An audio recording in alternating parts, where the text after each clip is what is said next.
జూబ్లీహిల్స్ నియోజకవర్గ ఉప ఎన్నికపై అన్ని పార్టీ శ్రేణుల్లో కూడా ఉత్కంఠ నెలకొంది. అన్ని రాజకీయ పార్టీలు తమ అభ్యర్థుల ఎంపిక కోసం కసరత్తులు చేస్తున్నాయి.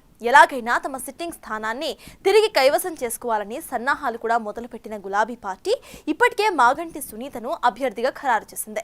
మరోపక్క అధికార కాంగ్రెస్ పార్టీ తమ పాలనకు ఈ ఉప ఎన్నికను రెఫరెండంగా తీసుకుని ఎలాగైనా సరే విజయం సాధించాలని చూస్తోంది. బీజేపీలో ఇంకా ఆ అభ్యర్థిపై కసరత్తు కొనసాగుతూనే ఉంది. ఆ క్రమంలో బీఆర్ఎస్ కు ఈ ఉప ఎన్నిక ఒక రకంగా చావో రేవో అన్నట్లుగానే తయారైంది అంటున్నారు.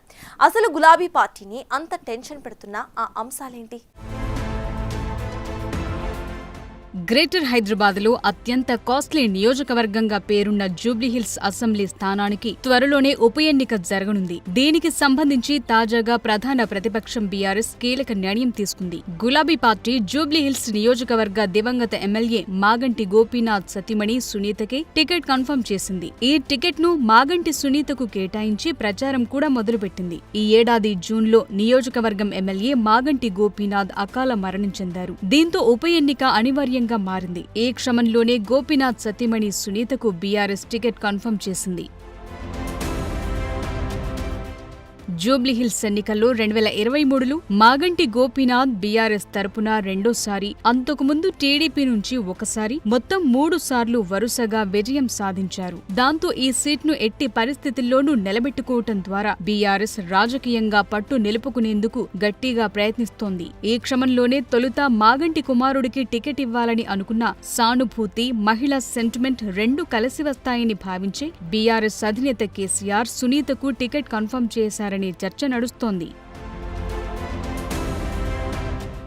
జూబ్లీహిల్స్ ఉప ఎన్నికను ప్రతిష్టాత్మకంగా తీసుకున్నారు బీఆర్ఎస్ వర్కింగ్ ప్రెసిడెంట్ కేటీఆర్. ఇప్పటికే కంటోన్మెంట్ సిట్టింగ్ సీట్ ని బీఆర్ఎస్ ఉప ఎన్నికల్లో కోల్పోయింది. జూబ్లీహిల్స్ ఉప ఎన్నికల్లో సిట్టింగ్ స్థానాన్ని నిలబెట్టుకోలేకపోతే బీఆర్ఎస్ కు రాజకీయంగా ఇబ్బందులు తప్పవు. దీని ఫలితాలు జీహెచ్ఎంసీ ఎన్నికలపై ప్రభావం చూపిస్తాయన్న అభిప్రాయముంది. గత జీహెచ్ఎంసీ ఎన్నికల్లో ఎక్కువ డివిజన్లను బీఆర్ఎస్ గెలుచుకుంది. అప్పటి బీఆర్ఎస్ ప్రభుత్వంలో మంత్రిగా ఉండి కేటీఆర్ అత్యధిక స్థానాల్లో పార్టీ గెలుపు కోసం కృషి చేశారు. కానీ ఇప్పుడు ప్రతిపక్షంలో ఉండటం కొంత మైనస్ అయ్యే అవకాశం ఉందంటున్నారు.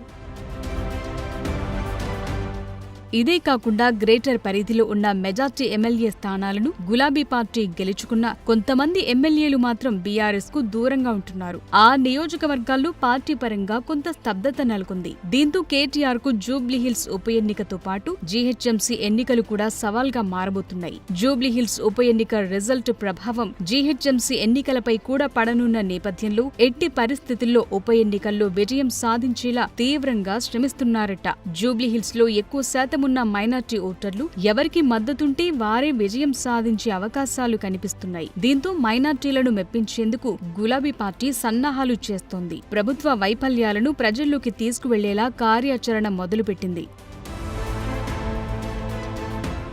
ఇదిలా ఉంటే బీఆర్ఎస్ కు కవిత రూపంలో మరో టెన్షన్ నెలకొందట. మాజీ ఎమ్మెల్సీ కల్వకుంట్ల కవిత విభేదాలు పార్టీకి ఇబ్బందిగా మారే పరిస్థితులు కనిపిస్తున్నాయట. కేసీఆర్ కు అత్యంత సన్నిహితంగా ఉండే హరీష్ రావు, సంతోష్ రావులపై కవిత బహిరంగంగా సంచలన ఆరోపణలు చేయటం సంచలనంగా మారింది. దాంతో పార్టీకి భారీగానే డ్యామేజ్ జరిగే అవకాశమున్నట్లు బీఆర్ఎస్ నేతలు భావిస్తున్నారట. ఉప ఎన్నికల వేళ కవిత ఎలాంటి స్టాండ్ తో ముందుకు వెళ్లబోతున్నారనేది కూడా ఆసక్తిగా మారింది. రాజకీయంగా ఎదిగేందుకు సొంత ఎజెండాతో అడుగులు వేస్తోన్న కవిత తనకు తొలి ఎన్నికైన జూబ్లీహిల్స్ ఉప ఎన్నికలో ఏ విధంగా ప్రజల ముందుకు రాబోతున్నారనేది అటు ప్రజల్లోనూ ఇటు బీఆర్ఎస్ లోనూ చర్చనీయాంశంగా మారింది.